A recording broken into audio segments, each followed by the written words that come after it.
தமிழகத்திலே அண்ணா திராவிட முன்னேற்ற கழகத்திலே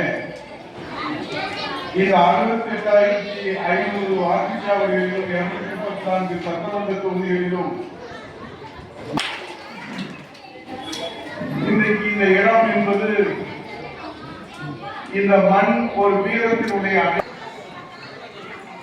அடக்குமுறை சட்டத்தை ஒரு நாளும் ஏற்றுக்கொள்ள மாட்டோம்.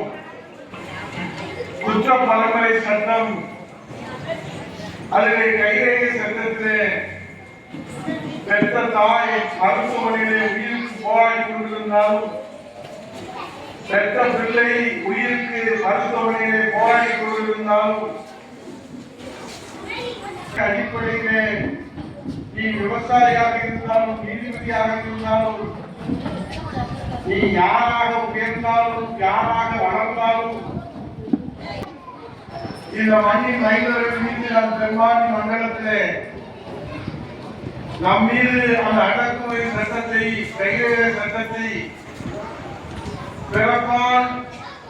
குற்றவாளி என்று குற்றம் சுமத்தியது மட்டுமல்ல, நான் சொன்னதை கிலோமீட்டர் தூரம் நடந்து சென்று அங்கே கைரேகையை பதிவு செய்து பொழுது சாய்ந்து இரவு நேரத்தில் நாம் வீடு